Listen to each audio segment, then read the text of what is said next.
All right, here we go. Hey, as reported by Joe Blow in other 1980s news, Frankie Freako is a tribute to Gremlins 2 and Ghoulies 3. Somehow this made it under our radar all this time because I think I would have been curious about this movie much sooner. Yeah. So a full trailer has been released for Steven Kostanski's Tiny Terrors horror film, Frankie Freako, which now has an October release date. Apparently, it's been a year since we first heard that production had wrapped on the horror comedy. Now, per Shout Studios, as it's written, the, quote, commemoration of various practical FX-led projects, including Gremlins 2, the new Batch and Ghoulies Go to College, end quote, will premiere in select theaters on October 4th. And along with the announcement, they released this trailer, which I'm going to share with you. Connor had it all. The perfect job. Man. Hey. The perfect girl. It looks like an 80s film. I mean, even the quality of it. Gary Busey. The perfect life. You know anything about this Frankie Freako guy? He's like a little gremlin that likes to party. You shouldn't call numbers like that.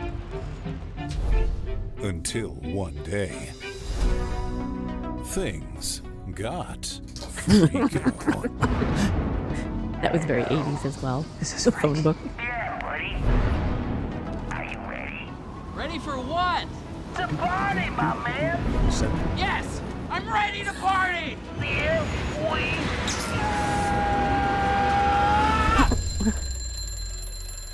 Oh my god. We're here to help you loosen up. We're gonna party hard, and then we'll be on our way. Time to get Freako! Listen, you little freaks. I'm gonna make you pay! Is everything all right? You sound stressed. Oh, no. Don't pick it up! Frankie! What is going on? Let's get some of those painted on effects. Can't escape me! When the world is in peril, Where are we? No more games, Frankie. No one runs from me. You're mine. don't be a hero. This is bad. I believe in you. Let's boogie. Be a freako.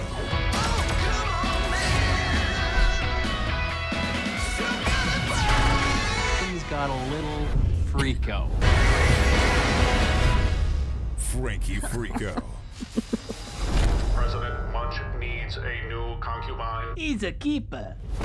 Oh. Boy. Oh, man. Yeah, there you go. Oh, my goodness. Oh, my goodness. I feel like I actually do want to see this because it looks hilarious.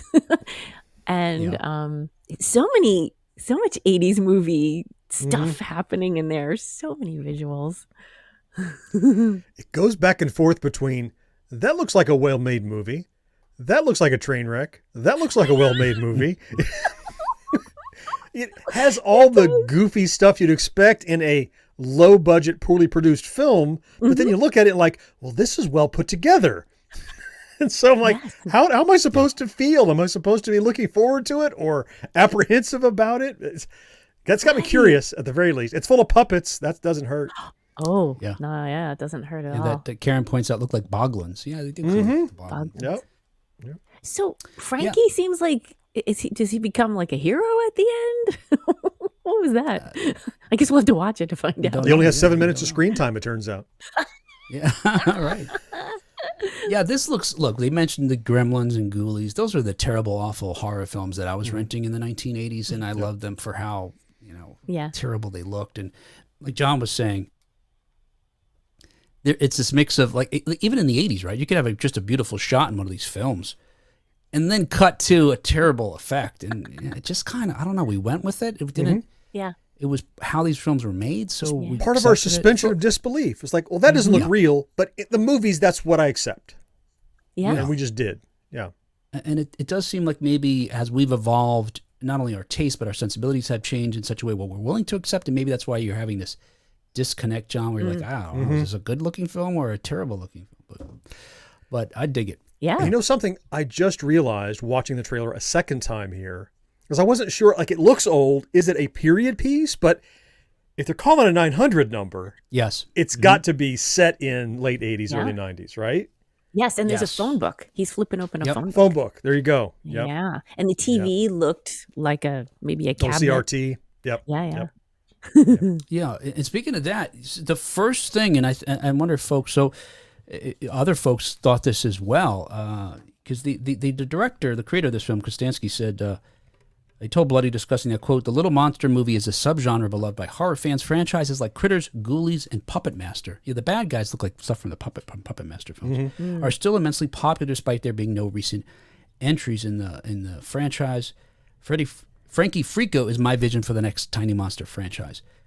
Brought to life through a combination of modern visual effects as well as old school practical puppeteering techniques, end quote. I write all that because, among these movies he references, he doesn't reference the thing that this reminded me most of, which was a 900 number from the 1980s for a character named Freddy Freaker. Oh. And here's the party freak, Freddy Freaker, dancing new sensation, grabbing the nation, doing the freak. Call now, 1-900-490-FREAK. Join the party, the fast and easy way to hear what's scamming from New York to LA. Call now, 1-900-490-FREAK. John, don't call it now, John. John, don't call it now. I mean, I think you guys remember this? 1-900-490-FREAK. No. $2 a call.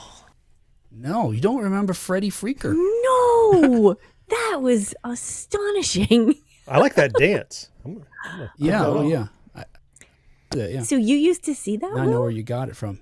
Yeah, so this was a phone number created by a company called LA Toys. The guy who was behind it created this phone number to capitalize on the popularity of 900 numbers, and also had plans on having a toy line and other merchandise, which didn't at the time materialize, although now he has some T-shirts and things you could get to take advantage to. If you're a big fan of Freddy Freaker. John but wants they one. aired these during MTV. So that's when, if you're watching any MTV program, I would see it most in the afternoon, maybe late at night. It would come on quite a bit.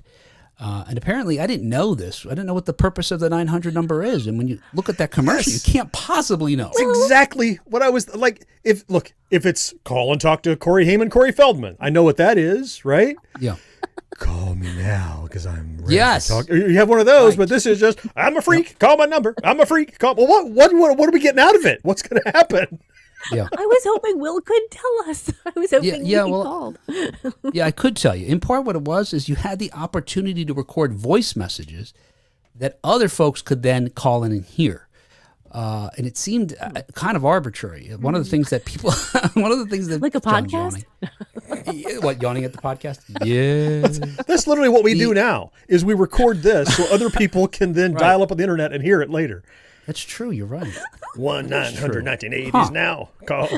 Here's my Is that a dance. Maybe that's a gimmick. We should make it sound like people are dialing in and getting a shitty phone number.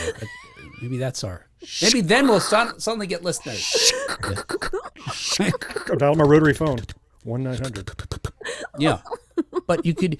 One of the popular things that people did is they would do rap songs. So they record themselves doing a rap, and then you could call in and hear like the most popular raps that people recorded.